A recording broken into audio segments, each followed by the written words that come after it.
Hay una imagen que es casi de western que todos tenemos en la cabeza. Sí, La silueta de un jinete solitario recortada contra un horizonte infinito. Pero claro, no estamos en Arizona, estamos en la pampa sudamericana. exacto. Y ese jinete es el gaucho, el gran símbolo de Argentina, de Uruguay y del sur de Brasil. Hoy vamos a sumergirnos de lleno en esta figura legendaria. A fondo. Sí, a partir de un artículo muy completo que nos habéis hecho llegar, y la misión es bastante clara, ¿no? Ir más allá del mito romántico.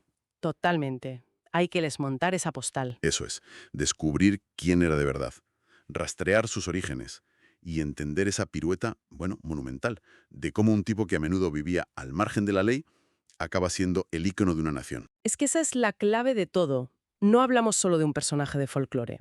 Hablamos de una clase social que aparece en el siglo XVII. Y su historia es una paradoja brutal. ¿Sí? Vamos a ver cómo su imagen se transforma por completo. Pasa de ser un delincuente para las autoridades a ser el héroe inesperado de las guerras de independencia. Y de ahí a ser, bueno, embalsamado como mito nacional. Es un viaje alucinante. Pues vamos a ello. Y lo primero que me llama la atención, antes de meternos con el hombre, es la propia palabra. Es que es increíble que nadie sepa con certeza de dónde viene gaucho. Es un misterio total. El artículo dice que hay más de 50 teorías. ¡50! Y a cada cual más rocambolesca. Es un campo abonado para la especulación. Algunas buscaban el origen en Europa, lo cual ya te da una pista de la mentalidad de la época, ¿no? Claro. He leído que se intentó relacionar con la palabra inglesa gawky, que significa como torpe. O con la francesa gauche, que es tosco, zafio. Eso. O sea que de entrada ya se le colgaba una etiqueta bastante negativa. Pero parece que los tiros no iban por ahí, que la respuesta estaba en América. Exacto. La teoría que hoy tiene más peso es la del sociolingüista José Pedro Rona. Se conoce como la teoría de la frontera dialectal. La frontera dialectal. Sí, y es fascinante porque sitúa el origen del término en un lugar y un contexto muy concretos. La frontera lingüística entre el español y el portugués, en lo que hoy es Uruguay. Una tierra de nadie en aquella época, me imagino. ¿Y cómo se supone que nació ahí la palabra? Pues Rona propone una evolución en 3 pasos. A ver, el punto de partida sería un término despectivo de origen indígena, probablemente charrúa. Garrucho. ¿Y qué significaba? Algo así como indio viejo o persona despreciable. O sea que ya en su origen la palabra era un insulto. No era un término neutro para describir a un jinete. Para nada, era peyorativo desde el minuto 1. El segundo paso es un cambio fonético. A ver. Los hablantes de portugués de la zona, que no pronunciaban la doble R fuerte del español, la suavizaron. La convirtieron en una aspirada como en el inglés. Ah, Así que de garrucho pasaron a decir gaucho. Y lo increíble es que de esto tenemos una prueba documental que es oro puro. así. Sí, un naturalista francés, Augustin Saint-Hilaire, que viajaba por la región en 1820, anotó en su diario que a esos jinetes los portugueses llamaban garruchos o gauchos. Vaya, Lo dejó escrito sin saber que estaba documentando el eslabón perdido de la palabra. qué bueno. Eso es una prueba de fuego. Y de gaucho a gaucho. Eso es el último paso. Los hispanohablantes de la zona no procesaban bien ese sonido de H aspirada, simplemente lo omitieron. De gaucho se quedó en gaucho. Claro. Lo bueno de esta teoría es que explica con una lógica aplastante la existencia de las dos formas, el gaucho con tilde en portugués y el gaucho español. Encaja todo. Vale. Entonces tenemos una palabra que nace casi como un insulto en una frontera difusa. Me pregunto cómo era la persona que llevaba ese nombre. ¿Quién era realmente el gaucho original, el de los siglos XVII y XVIII? Pues será en esencia un producto de su entorno, un jinete nómada, casi siempre mestizo, con sangre ibérica, indígena y a veces africana, que vivía de la caza del ganado salvaje. Las cimarronas, ¿no? Eso es, un ganado que se había multiplicado por millones en la pampa. Vivían de lo que daba la tierra, literalmente.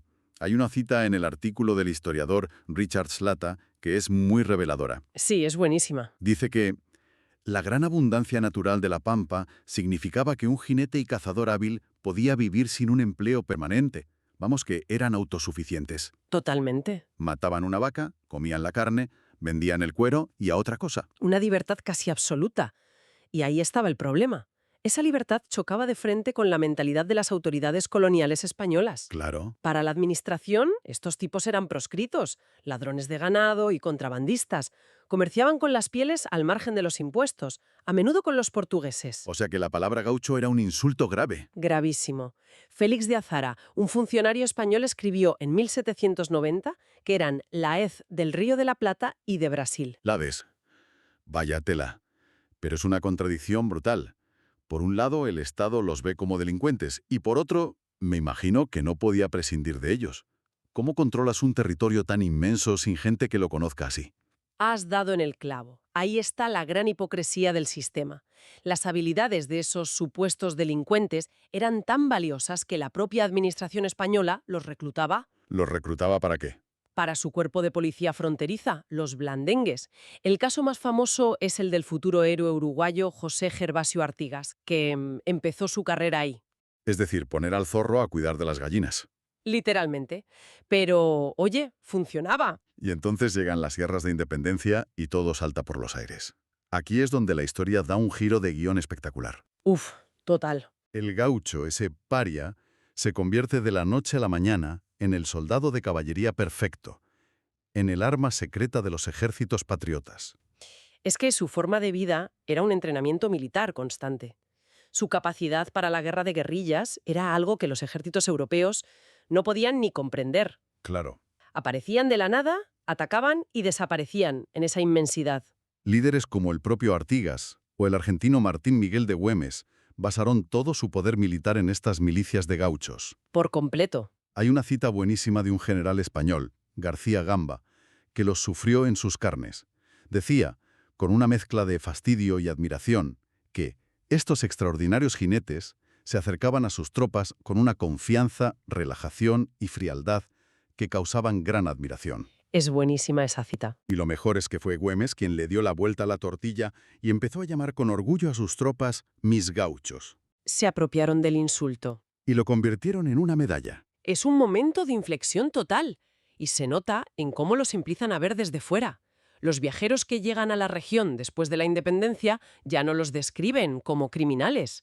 Charles Darwin, que estuvo allí en 1833, ofrece un retrato mucho más complejo. Me imagino que un científico como Darwin tendría una visión muy poco romántica, muy pegada a la realidad, ¿no? ¿Qué fue lo que observó? Exacto, nada de idealización. Por un lado, los describe como invariablemente serviciales, educados y hospitalarios. O sea, buena gente en el trato. Sí, pero por otro, no oculta su lado oscuro. Una violencia latente, la facilidad con la que se metían en peleas a cuchillo por nada, su pasión por el juego. Y también apunta a lo que él llama una extrema indolencia. Indolencia, pereza. Él lo atribuía a que la abundancia de comida y caballos, pues destruía toda industria. Es un retrato sin filtros, muy humano. Pero esa vida nómada, esa abundancia, tenía los días contados. El mundo estaba cambiando. ¿Qué fue lo que acabó con ellos? El artículo señala que el crecimiento de las grandes estancias ganaderas fue el principio del fin. Claro. El jinete errante que cazaba libremente pasó de ser útil a ser una molestia para los nuevos terratenientes. Se convirtió en un obstáculo para un nuevo modelo económico, un modelo basado en la propiedad privada de la tierra y del ganado. Y el Estado, ahora el de las nuevas repúblicas, empezó a intervenir con fuerza. Claro, con las leyes contra la vagancia. O tenías un papel que demostrara que trabajabas para alguien, o te consideraban un vago y... Y te podían reclutar a la fuerza para el ejército.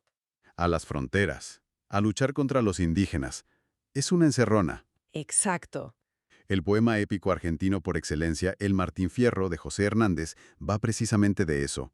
De un gaucho al que le arrebatan su libertad, lo mandan a un fortín, deserta y se convierte en un fugitivo. Y a esa presión política y económica se sumaron dos golpes de gracia que fueron definitivos. El primero, la inmigración europea masiva. Ah, A partir de 1875, el gobierno argentino, con ideólogos como Sarmiento o Alberdi, promovió la llegada de millones de europeos. Para ellos, el gaucho era un bárbaro. ¿un sinónimo de atraso? Sí, había que reemplazarlo por el progreso que supuestamente traían los inmigrantes. Es la clásica tensión entre civilización y barbarie. Y el segundo golpe fue una simple invención tecnológica, pero con un impacto demoledor. El alambre de espino. a partir de 1876. Su bajo coste permitió hacer algo que hasta entonces era impensable: cercar la pampa. ¿Se acabó? Se acabó el ganado salvaje, se acabaron los pastos libres, se acabaron los horizontes abiertos. La libertad de movimiento del gaucho desapareció de un día para otro. El alambre eliminó la necesidad de los vaqueros gauchos, dice el artículo. El historiador S. Samuel Trífilo lo sentencia de forma lapidaria. Dice: el gaucho de hoy ya no es un gaucho de verdad, como nuestro cowboy actual no es el del salvaje oeste. Ambos han desaparecido para siempre. Lo que me vuela la cabeza es lo que viene después. Si el gaucho real, el nómada, desaparece a finales del 19, ¿cómo demonios se convierte en el gran ícono nacional, sobre todo en Argentina? Es que es la gran pregunta. Justo cuando deja de existir en la realidad es cuando empieza a nacer el mito. Porque no fue un proceso espontáneo, ni mucho menos.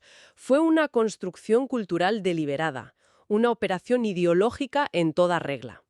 Y surge precisamente como reacción a esas transformaciones que lo aniquilaron. O sea, una reacción a la inmigración masiva y a la modernización que venían de Europa. Exacto. Los intelectuales de las ciudades de Buenos Aires ven llegar a millones de italianos y españoles y sienten que la auténtica identidad argentina se está diluyendo. Y para definir qué es ser argentino, miran al pasado. Y rescatan una figura que sus propios padres habían despreciado. Justo. Lo fascinante es cómo lo reinterpretan. Intelectuales como Leopoldo Lugones elevan el Martín Fierro a la categoría de épica nacional y se reinventa por completo al gaucho. El tipo al que se consideraba vago y violento ahora es un héroe estoico, Increíble. el centinela de la nación que civilizó la pampa, luchando contra los indios, una pirueta argumental. Es que es el mundo al revés. Lo que antes eran defectos, ahora son virtudes. Totalmente. Hay una observación de la musicóloga Melanie Plesch, que cita el artículo, que es brillantísima. A ver, Dice que el gaucho mítico se construyó como una imagen invertida del inmigrante. una imagen invertida. Sí, donde veían codicia en el inmigrante que venía a hacer la América, ponían el desinterés material del gaucho. Lo que antes era pereza, ahora se interpretaba como un alma bohemia, un desapego espiritual. Una idealización a medida, vaya. Y muy útil políticamente, me imagino, porque un símbolo así de potente lo puede usar cualquiera. Y tanto que lo han usado. Ha sido una figura tan poderosa y ambigua que la han reivindicado bandos totalmente opuestos. ¿Cómo quiénes? Pues mira, la usó la dictadura militar como símbolo del ser nacional y al mismo tiempo la usaban guerrillas de izquierda como los montoneros como emblema de la rebeldía contra el poder.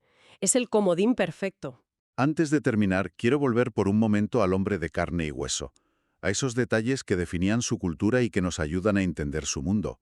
El caballo, por supuesto, era el centro de todo. La esencia. El dicho «un hombre sin caballo era un hombre sin piernas» lo resume a la perfección. Era una simbiosis y todo su equipo estaba pensado para esa vida.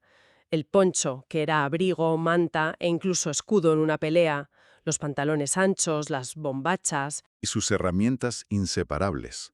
El cuchillo enorme, el facón, que llevaba a la espalda. Y las boleadoras para cazar. Y su dieta, que era la de un depredador puro. Carne de vaca y yerba mate, nada más. Y sus habilidades a caballo no eran solo para moverse, practicaban una serie de juegos que hoy nos pondrían los pelos de punta. Uf, Eran deportes de riesgo extremo. extremo es poco. Estaba el pechando, donde dos jinetes a todo galope chocaban de frente, pecho con pecho de sus caballos, solo para demostrar quién tenía más agallas. ¡Qué barbaridad! O la maroma, que ya es de película. Un jinete se dejaba caer desde el travesaño de un corral sobre el lomo de un caballo salvaje que pasaba por debajo. Espera. Saltar desde una viga a un caballo salvaje. Eso es una locura. No es un deporte, es jugarse la vida. ¿Era algo habitual? Era una demostración de destreza máxima. Pero quizá la habilidad más impresionante, porque tenía una aplicación práctica vital, era el pialar. Pialar. Un jinete galopaba mientras otros le tiraban lazos a las patas del caballo para derribarlo. El objetivo del jinete era caer de pie, sin soltar las riendas. Madre mía. Y esto era un entrenamiento para la supervivencia. La pampa estaba llena de madrigueras, de agujeros de vizcachas, y una caída a gran velocidad, solo en medio de la nada. Era una sentencia de muerte. Exacto. Saber caer así te salvaba la vida. Entiendo. Esas habilidades que parecen un espectáculo de circo eran en realidad la diferencia entre vivir y morir. ¡Qué increíble! Eran destrezas que requerían un coraje y una técnica que lógicamente se han perdido, se fueron con el mundo que las hizo necesarias. Pues resumiendo el viaje, hemos pasado del origen incierto y despectivo de una palabra a la realidad compleja de una figura que fue paria, héroe y trabajador. Sí, un recorrido completo. Y de ahí a su desaparición física y su resurrección como un mito nacional increíblemente poderoso y polivalente. Es una historia que dice tanto de las sociedades que lo crearon y lo mitificaron, como del propio hombre a caballo. Exacto. El gaucho es un espejo en el que se han mirado Argentina y Uruguay para intentar entenderse a sí mismas. Y eso nos deja con una reflexión final, una idea para seguir dándole vueltas. A ver, Si el mito del gaucho se construyó en gran parte como la antítesis del inmigrante, como esa esencia que había que proteger de lo que venía de fuera, ¿qué nos dice eso sobre las tensiones y ansiedades que la modernidad y la globalización generaban entonces y que quizás siguen generando hoy en la construcción de cualquier identidad nacional?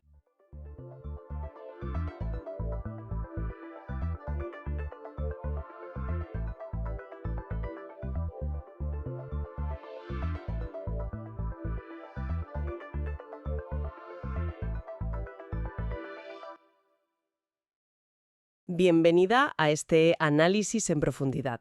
Hoy nos metemos en un tema que, cada 3 años se lía pardísima. Genera titulares, debates políticos encendidos y, sobre todo, una ansiedad tremenda en sistemas educativos de todo el mundo. Hablamos del informe PISA. efectivamente. Y es que es una operación a escala planetaria, ¿eh? Hablamos de un estudio que coordina la OCDE desde el año 2000 y que busca, pues, evaluar los sistemas educativos. ¿Cómo? Pues midiendo el rendimiento de alumnos de 15 años en 3 áreas que consideran fundamentales: matemáticas, ciencias y lectura. Vale, la misión de nuestro análisis de hoy, basándonos en un artículo muy completo que repasa toda su historia y su impacto, es desentrañar qué es PISA, cómo funciona y, lo más importante, por qué se ha convertido en una herramienta tan poderosa. Vamos a ver su impacto en las políticas, los famosos rankings y, ojo, también las críticas, que no son pocas. Que son muy importantes. A ver, pues vamos a desgranar esto. Para empezar, ¿qué mide PISA exactamente? Porque tengo esta sensación de que no es un examen de cole típico de los de memorizar la lista de los Reyes Godos y soltarla. Has dado en la clave. Esa es la idea fundamental para entenderlo todo. PISA no busca medir si un alumno ha memorizado el currículo de su país. O sea, no es un control de lo que has dado en clase. Para eso ya hay otras cosas, ¿no? Exacto. Para eso hay otras pruebas, como TIMSS, por ejemplo. El objetivo de PISA es distinto. Es evaluar lo que ellos llaman alfabetización o la competencia en esas 3 áreas. Alfabetización. Pero no te refieres a saber leer y escribir, supongo. No, en un sentido mucho más amplio. Se refiere a la capacidad de los estudiantes para aplicar sus conocimientos, sus habilidades, para resolver problemas, en contextos del mundo real. A ver, O sea, no te preguntan qué sabes, sino qué sabes hacer con lo que sabes. ponme un ejemplo para que quede más claro, porque eso de aplicar conocimientos suena muy bien, pero es un poco abstracto, ¿no? Claro. Mira, en matemáticas, la prueba no se va a centrar tanto en si un alumno sabe, yo qué sé, resolver una ecuación de segundo grado de memoria. Vale. Se va a centrar más en si puede usar conceptos matemáticos para, por ejemplo, calcular cuál de 2 ofertas de un supermercado es la más barata o interpretar un gráfico sobre el cambio climático. Es matemática para la vida, por así decirlo. Entiendo. ¿Y en lectura, por ejemplo? Pues lo mismo. No te miden la fluidez al leer en voz alta o si pones bien las tildes. Miden la capacidad de, y esto lo cito de su definición, construir, extender y reflexionar sobre el significado de lo que han leído. Vaya. En esencia, PISA intenta medir cómo de preparado está un joven para seguir aprendiendo toda su vida, no solo para aprobar el siguiente examen.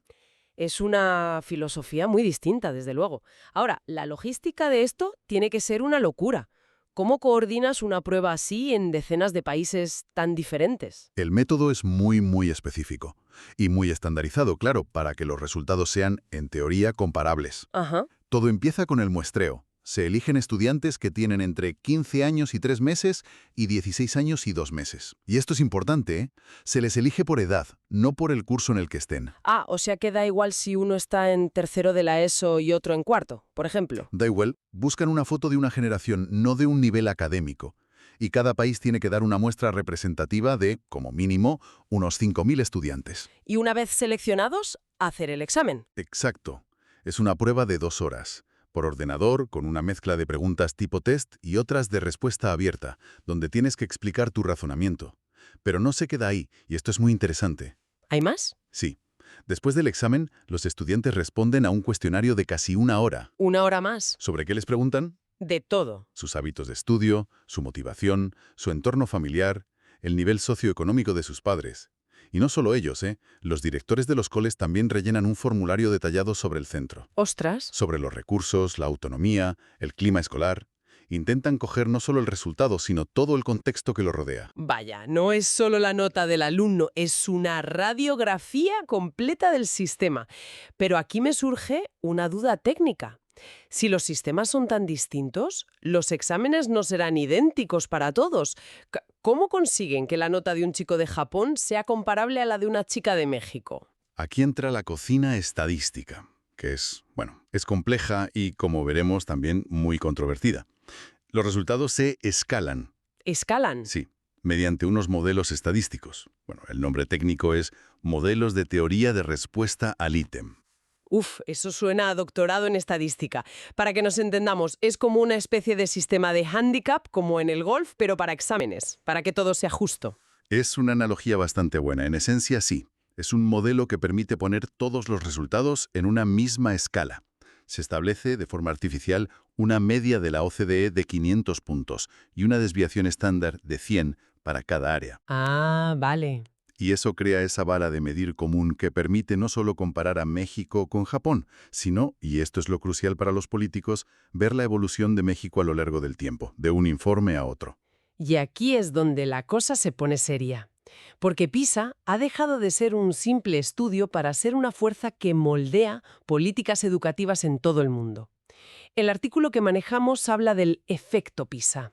Sin duda. Y es un efecto con varias caras. El artículo lo divide en 3 grandes áreas de influencia. La primera es simplemente la creación de un conocimiento que antes no teníamos. ¿Cómo? Estas bases de datos gigantescas han permitido comparaciones a una escala que era impensable. Y sus hallazgos muchas veces han desafiado dogmas educativos que llevaban ahí décadas. ¿Como por ejemplo? Pues, por ejemplo, la idea de que es bueno separar muy pronto a los alumnos. Ya sabes, los listos, por un lado, a un itinerario académico y los demás a uno vocacional. Ajá. Los datos de PISA sugieren, de forma muy consistente, que los sistemas que son más equitativos y que tienen mejores resultados tienden a mantener a los estudiantes juntos en un tronco común durante más tiempo. Esto ha generado debates. Imagínate en países como Alemania, con una tradición de separación temprana muy fuerte. Es fascinante cómo un dato puede poner en jaque una tradición de décadas. Me imagino que ese poder no se queda solo en lo teórico. O sea que los países empiezan a cambiar sus propias reglas para jugar mejor al juego de PISA, ¿no? Exactamente. Ese es el segundo nivel de influencia, el cambio en las políticas nacionales de evaluación. Muchos países están, de forma muy consciente, adaptando sus exámenes y sus currículos para que se parezcan más a los de PISA. Lo usan como referencia. Como un benchmark internacional, ¿sí? Las competencias que mide PISA de repente se incorporan a los estándares educativos nacionales. Y esto nos lleva al tercer punto, que supongo que es el más potente y el más polémico. La influencia directa sobre las reformas políticas. El famoso shock PISA de Alemania. Exacto. El caso de Alemania en el 2000 es el ejemplo de manual. Sus primeros resultados fueron inesperadamente bajos. Un desastre para un país que se veía como una potencia educativa. Y esto provocó una auténtica crisis de conciencia nacional. ¿Examen tiene tanto poder? O sea, ¿puede anular décadas de autonomía de los Länders, los estados alemanes? Suena un poco a que PISA fue la excusa perfecta para una reforma que algunos ya querían, ¿no? Es una observación muy aguda, y muchos analistas están de acuerdo. El shock creó el clima político que hacía falta para que los Länder se sentaran y acordaran por primera vez unos estándares educativos comunes para todo el país, una reforma estructural tremenda. Catalizada por un mal resultado en PISA. Eso es. Pero ojo, que este efecto no es universal, ¿eh? En Hungría, por ejemplo, unos resultados igual de decepcionantes no provocaron casi ningún cambio. Lo que me lleva a pensar que se corre el riesgo de que los políticos usen estos datos como les convenga, como un buffet libre donde cada uno coge lo que le interesa para justificar su postura. Totalmente. Ese es uno de los mayores peligros. Los responsables políticos usan los rankings para legitimar reformas que ya tenían en mente, dándoles una pátina de evidencia internacional. Y el artículo da ejemplos concretos. Sí, muy claros.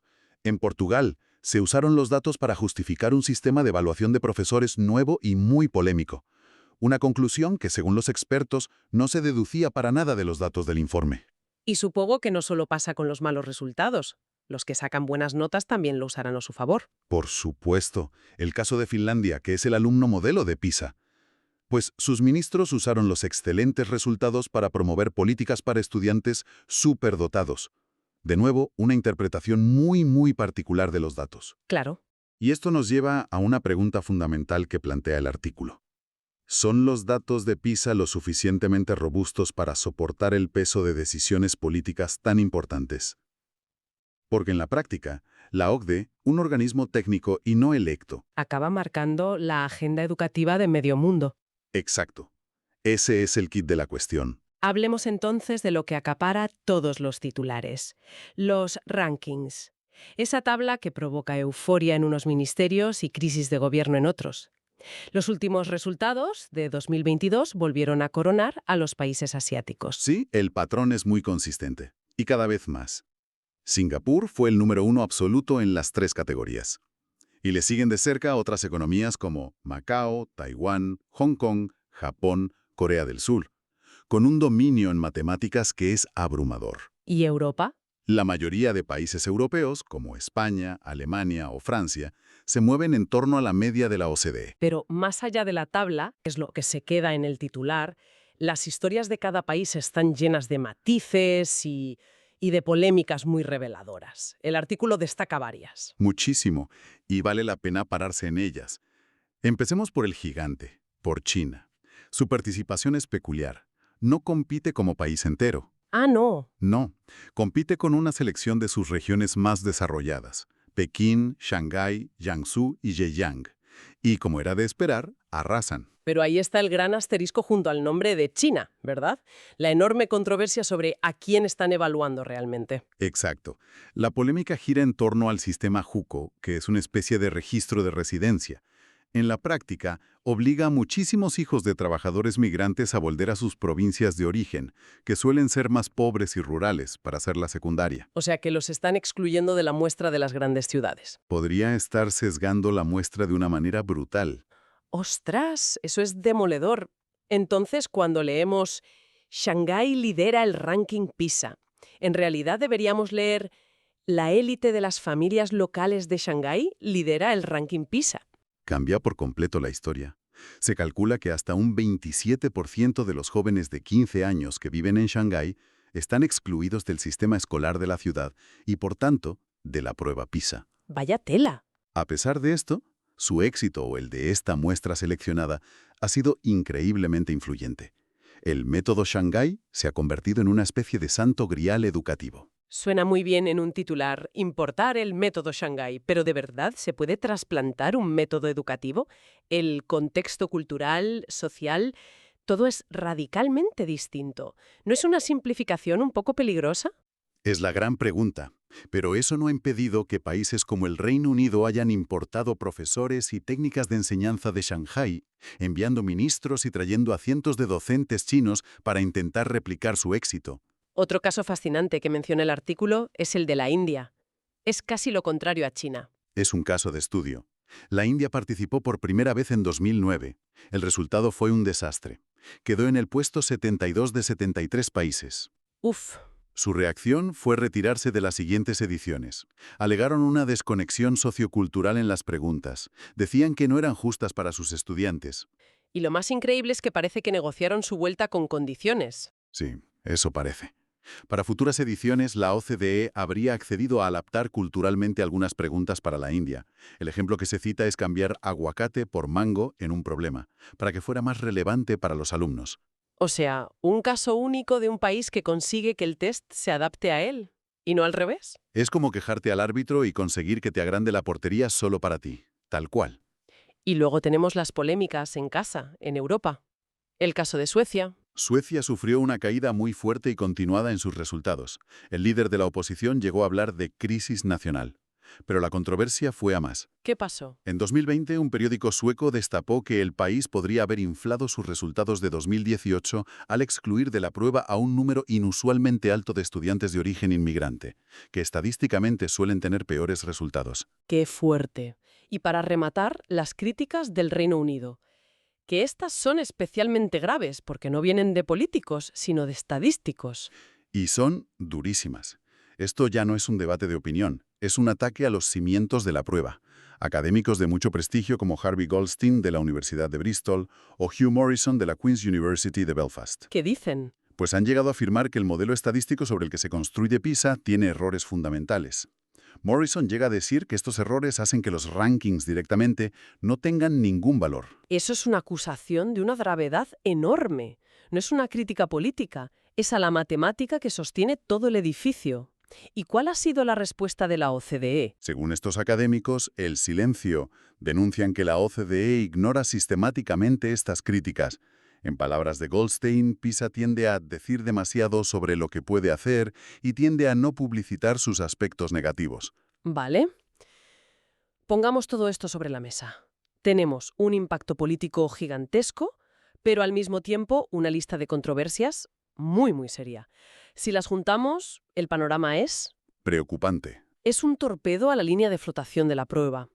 Si recopilamos las críticas principales que señala el artículo, la primera es evidente: los sesgos en el muestreo. La sospecha de que algunos países, como China, solo presentan a sus mejores regiones o excluyen a los estudiantes más desfavorecidos. Exacto. La segunda, la que acabamos de ver, la propia validez estadística. Los sacerdotes de los datos, los matemáticos, cuestionando la base del modelo. Si tienen razón, todo el castillo de naipes se derrumba. Y la tercera es el posible impacto negativo en la propia educación.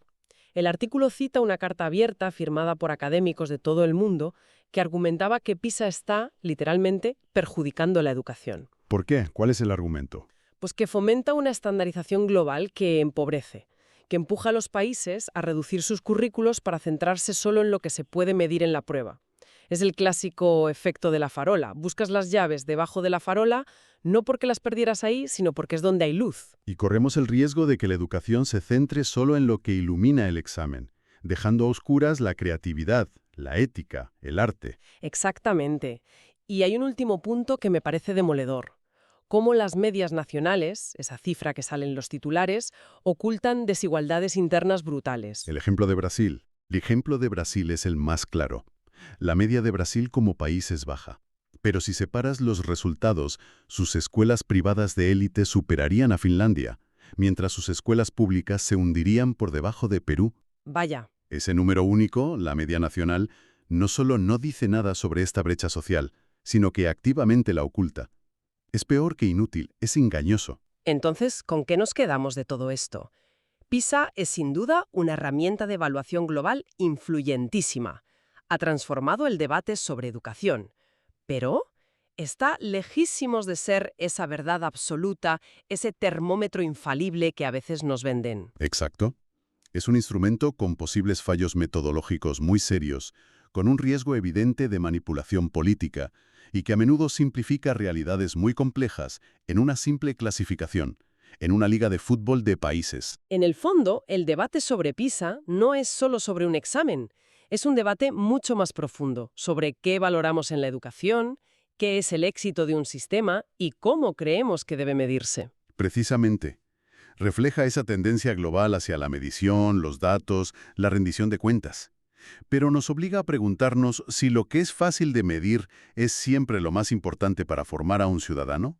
Y para terminar, como siempre, dejamos una idea final para la reflexión. Después de todo lo que hemos hablado, la gran pregunta ya no es solo cómo podemos mejorar nuestra puntuación en PISA.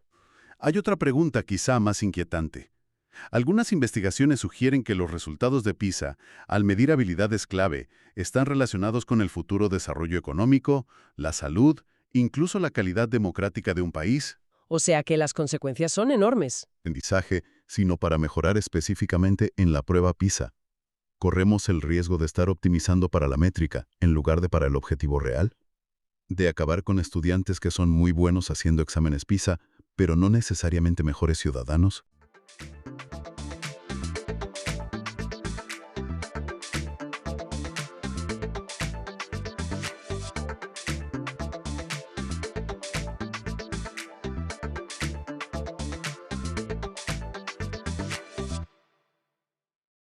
Hoy nos metemos a fondo con una de las mentes más complejas y sinceramente más contradictorias del siglo XVII, Blaise Pascal. Totalmente. Hablamos de una figura que es, es que es imposible de encasillar, ¿no? Imposible. Era matemático, físico, inventor y de repente un filósofo atormentado y un creyente con una fe casi febril. Un polímata en toda regla.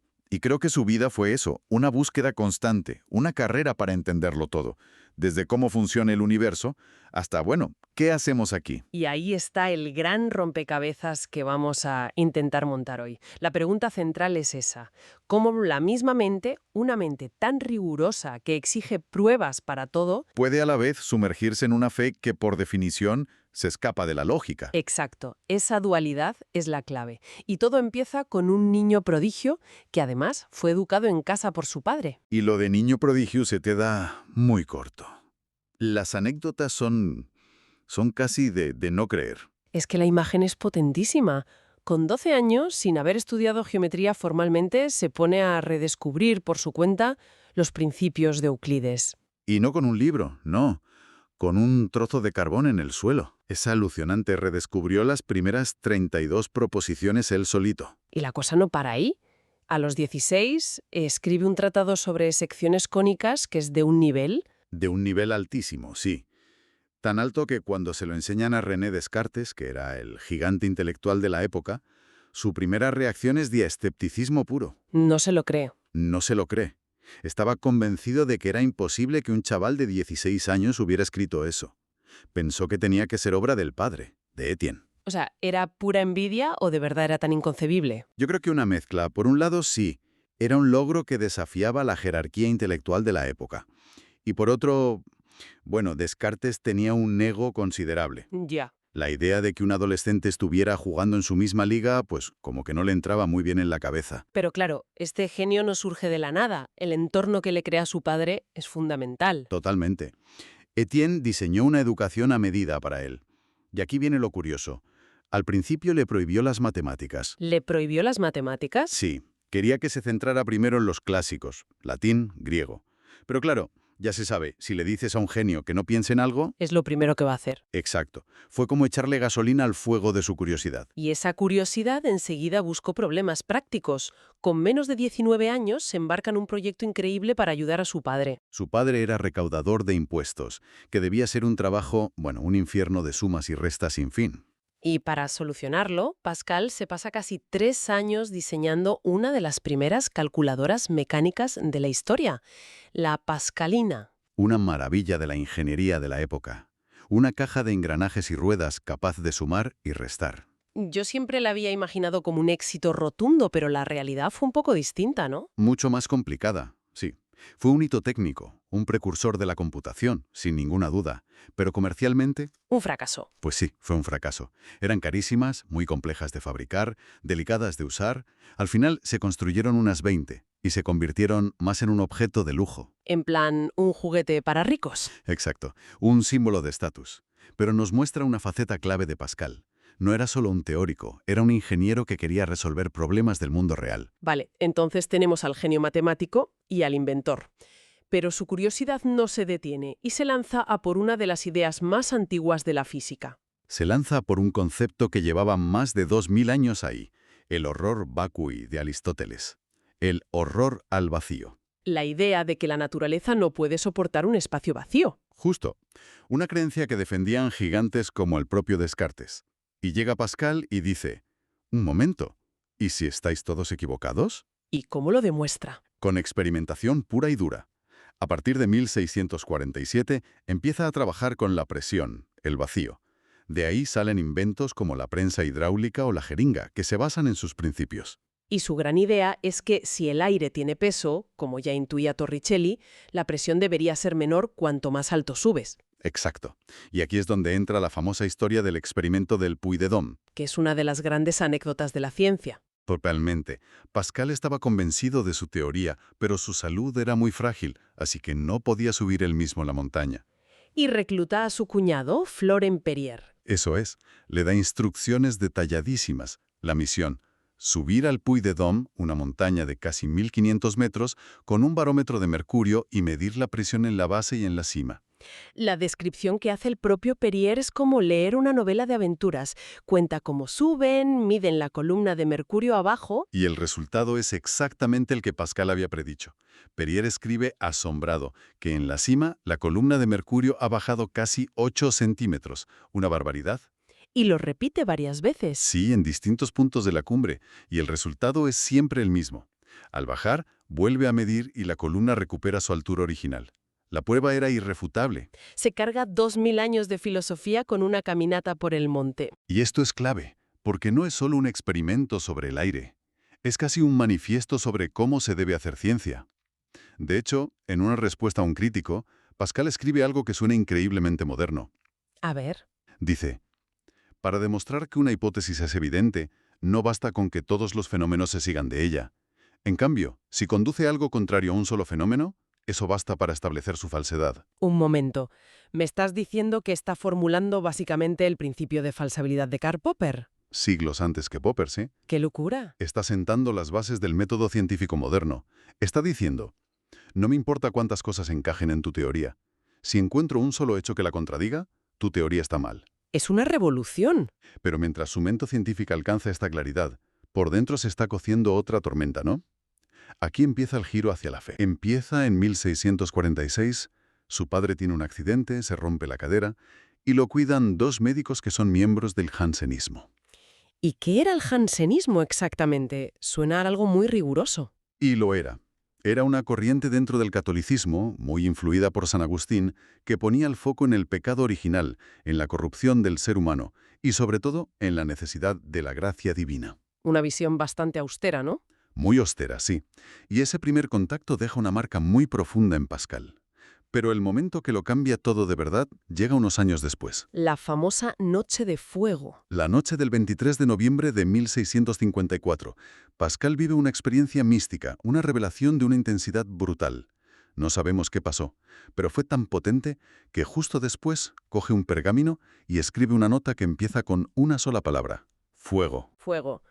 Dios de Abraham, Dios de Isaac, Dios de Jacob, no de los filósofos y los sabios. Esa distinción es demoledora. Es un rechazo frontal al Dios de la razón, al Dios de Descartes, que es como un relojero que pone en marcha el universo y se va. Claro, Él abraza al Dios personal y vivo de la Biblia. Y el detalle más increíble es lo que hizo con esa nota, el memorial. La cosió en el forro de su abrigo. y la llevó consigo siempre. Siempre. Cada vez que cambiaba de chaqueta la descosía y la volvía a coser en la nueva, en secreto. Se descubrió por casualidad después de su muerte. Es un gesto de una intimidad increíble, un ancla secreta, Y a partir de esa noche, el Pascal científico casi desaparece. prácticamente. Abandona casi por completo las matemáticas y la física para volcarse en la teología. Y de ahí nacen sus dos grandes obras escritas, las cartas provinciales y, sobre todo, los pensées, los pensamientos. Que en realidad no es un libro, sino un caos de notas, fragmentos, apuntes. Exacto. Eran los ladrillos para una gran defensa de la fe cristiana que nunca llegó a terminar. De ahí sale una de sus frases más famosas. El hombre no es más que una caña, la más débil de la naturaleza, pero es una caña pensante. Y es en los pensées donde se sumerge en la condición humana con una lucidez que asusta. Uno de sus conceptos centrales es la desproporción del hombre. ¿En qué consiste? Nos describe como seres atrapados entre dos abismos, dos infinitos, el universo infinitamente grande, que nos supera, y el mundo infinitamente pequeño de los átomos, que tampoco podemos comprender.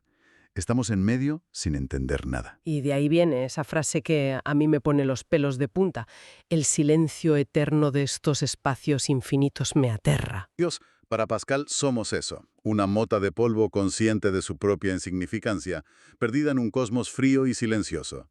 La imagen es brutal, te deja completamente desolado. Y supongo que, ante esa angustia, necesitas una salida. Es ahí donde entra la famosa apuesta. Justo ahí. Porque Pascal sabe que no puede demostrar la existencia de Dios como demostró la presión atmosférica. La razón tiene un límite. Así que cambia las reglas del juego. Totalmente.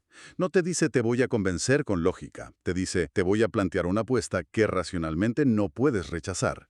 Es casi como si le hablara a un inversor de riesgo. Es exactamente eso. Un argumento pragmático. Te dice, tienes que apostar. Opción A. Apuestas que Dios existe. Si aciertas, la ganancia es infinita, la vida eterna. Si te equivocas, la pérdida es finita, los placeres de una vida corta. Y la opción B, apuestas que Dios no existe. Si aciertas, ganas algo finito.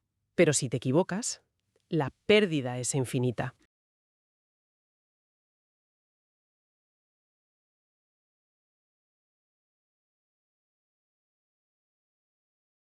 ¿Y qué pasa con los que dicen ya, pero es que no puedo creer?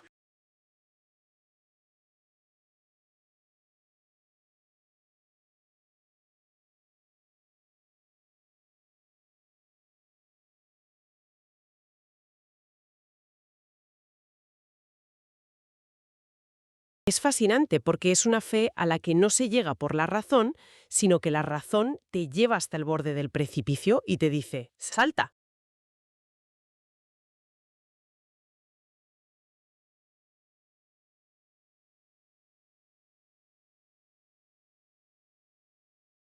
Para Pascal, Dios no podía ser una simple pieza en el engranaje.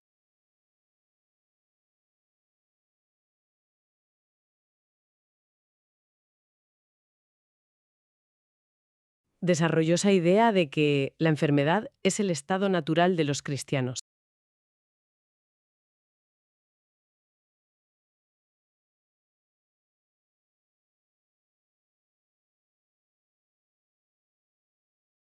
Y cuando piensas que ya no te puede sorprender más, el tipo, enfermo y dedicado a la teología, se pone a inventar el transporte público.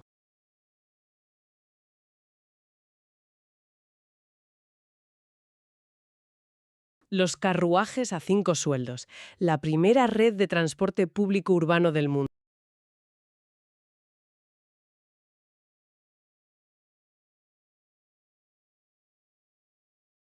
Es como si no pudiera evitar resolver problemas, ya fueran teológicos o de atascos en París.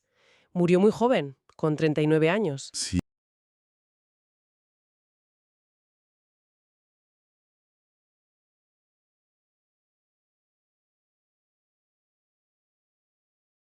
Un final que es un resumen perfecto de toda su vida, ¿no?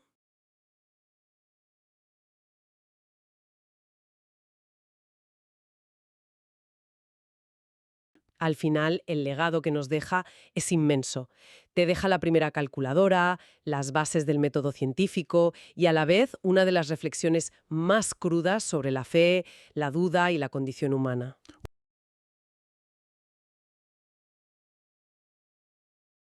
Y para seguir dándole vueltas a esa dualidad, hay un pensamiento suyo, el 282, que quizás lo resume todo. Escribe, conocemos la verdad no solo por la razón, sino también por el corazón. Es por este último que conocemos los primeros principios. La razón, que no tiene parte en ello, intenta en vano combatirlos. Lo que nos deja una pregunta final flotando en el aire. Para una mente como la de Pascal, ¿representan la razón y el corazón dos caminos distintos, pero igualmente válidos para llegar a la verdad?